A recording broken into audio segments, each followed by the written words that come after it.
તો આ તરફ વડોદરાની વાત કરીએ તો વડોદરામાં પેટ્રોલના ભાવમાં 86 પૈસાનો વધારો થયો છે। પેટ્રોલનો નવો ભાવ 98.87 થયો છે। અગાઉનો પેટ્રોલનો ભાવ 98.81 રૂપિયા હતો તો ડીઝલ પ્રતિ લીટર 94 પૈસા મોંઘું થયું છે। ડીઝલના ભાવ વધીને 94.78 રૂપિયા લીટર થયું છે।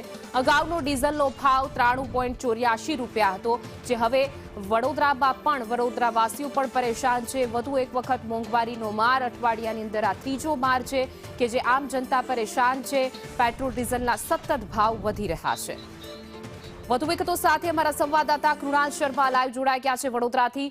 કૃણાલ, અઠવાડિયાની અંદર ત્રીજી વખત મોંઘવારીનો માર, સતત પેટ્રોલ ડીઝલના ભાવ વધી રહ્યા છે। વડોદરાવાસીઓ શું કહી રહ્યા છે?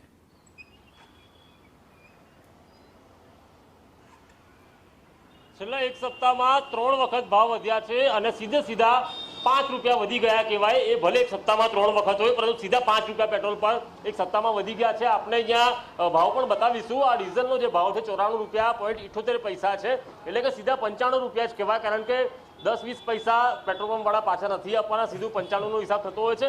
અને જે પેટ્રોલ છે તે ભલે 99 રૂપિયા હોય, પણ તેને પણ 100 રૂપિયા જ માની લેવામાં આવે, કારણ કે 1 રૂપિયાનો બલ્કમાં હિસાબ હોઈ શકે, પરંતુ જે છૂટક પુરાવા આવે તેમને કોઈ હિસાબ નથી હોતો, એટલે 100 રૂપિયાએ પહોંચી ગયું કહેવાય।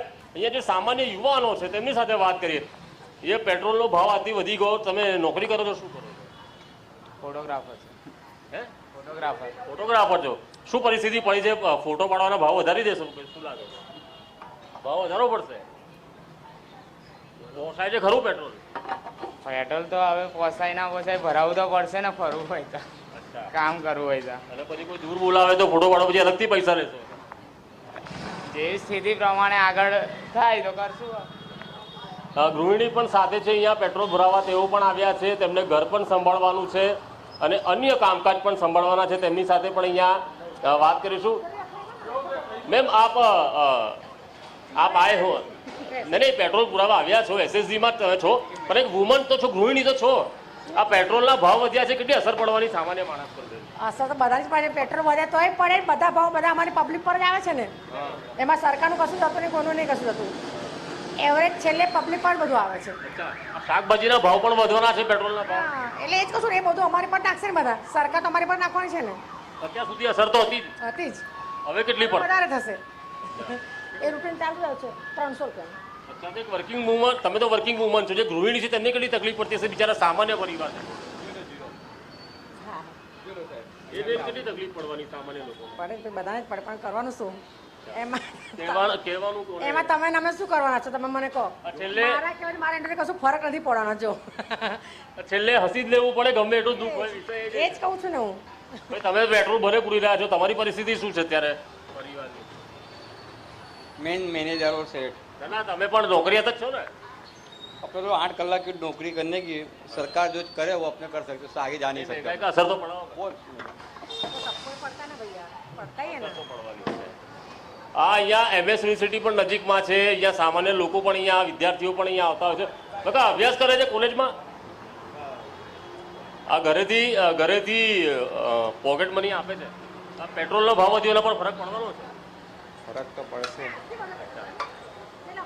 200 કેટલાનું પુરાવો છો તમે પેટ્રોલ? અઠવાડિયામાં 100-200 ચાલી જાય છે? हाँ, અત્યારે તો ઇન્ટેન્સિવ ચાલે એટલે। दादा, ये पेट्रोल का ये भाव बढ़ गया, ये मोपेड है आपका, तो इतना एवरेज भी देता नहीं होगा। क्या परिस्थिति है? 1 रुपया आज और बढ़ गया है पेट्रोल का। घर का थोड़ा फर्क तो पड़ता है। अभी अपन क्या करें, धंधे वाले उसकी ज़रूरत तो पड़ती है हमको पेट्रोल के, उसके बिना हम लोग साइड पे नहीं जा सकते, काम नहीं कर सकते हैं, तो बहुत फर्क। काम के लिए गाड़ी निकालते हैं? काम के लिए गाड़ी निकालते हैं। और इसे घूमने कहीं जाना हो? कोई घूमने का जाने का नहीं है, सुबह से लेकर शाम तक काम ही रहता है। साइड पे जाते उधर काम करते, फिर शाम क्या काम करते हो? हमारा वाटर प्रूफिंग का काम काज है। वाटर प्रूफिंग का? हाँ। यानी बारिश आ गई है, बारिश आ रही है तो घर में सबका लीकेज वगैरह होता है, तो हाँ, तो लीकेज तो तुम्हारे बजट में भी हो गया है, भाव बढ़ाना पड़ेगा इसका।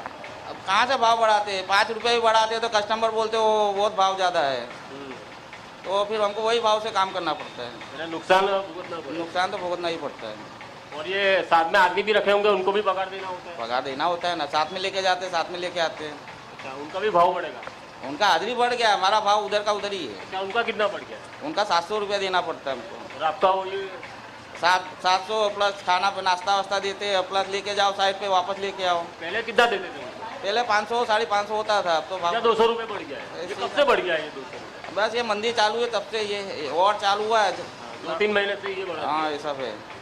પેટ્રોલ ડીઝલમાં ભાવ વધતા તમામ સ્તરે અહીંયા ભાવ વધારો છે. જે વોટર પ્રૂફિંગ કરનાર વ્યક્તિ છે તે એવું કહી રહ્યા છે કે તેમના જે કર્મચારીઓ છે તેમના સીધા 200 રૂપિયા વધારી દેવામાં આવ્યા છે, કે છૂટક મજૂરી કરતા હોય છે તેમના 200 રૂપિયા વધી ગયા છે. તો ભાઈબંધ નોકરી કરો છો તમે, તમારું આ જે બાઇક છે કેટલું એવરેજ આપે અત્યારે? મારું હવે મને ખબર નહીં. અત્યારે કેટલાનું પુરાવો છો પેટ્રોલ? હું 200 રૂપિયાનું 100 રૂપિયાનું પુરાવું છું. એ પછી કેટલું પણ આવે? હા પહેલા કરતા ઓછું ચાલતું હશે ને હવે? હા હા અચ્છા, તો તમે શું કામ ધંધો કરો? હું જોબ કરું છું યુનિવર્સિટીમાં. એટલે તો પગાર વધી ગયો તમારો? ના, અચ્છા, પણ પેટ્રોલના ભાવ વધશે તો તેની પેટ્રોલના હું તે બધાના જ ભાવ વધે છે. બીજેપી સરકાર છે તો ગુજરાતમાં 150 પેટ્રોલ પુરાવાનું હોય, આમાં 100 રૂપિયા પેટ્રોલનો ભાવ વધી જાય.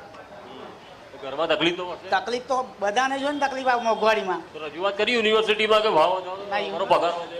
એ તો હવે વધારે જ છે, હર વર્ષ 2 વર્ષે 3 વર્ષે એ છે. અચ્છા, પણ પેટ્રોલના રોજ વધે? પેટ્રોલના રોજ વધે, રોજ નહીં વધતા. રોજ ક્યાં વધે છે યાર? આ અઠવાડિયામાં 5 રૂપિયા વધી ગયા. શું હવે શું કરવાના? આ યુનિવર્સિટીના કર્મચારીઓ છે, 3 વર્ષે એકવાર પગાર વધે છે, અને જે પેટ્રોલના ભાવ છે તે અઠવાડિયામાં સીધા 5 રૂપિયા વધે છે, ને એ પણ 3 વાર ટુકડે સીધા 5 રૂપિયા વધી ગયા છે.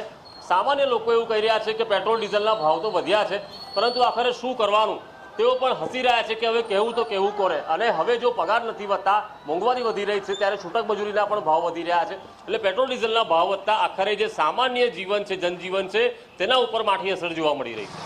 જી બિલકુલ કૃણાલ, અમારી સાથે જોડાવા બદલ આપનો આભાર.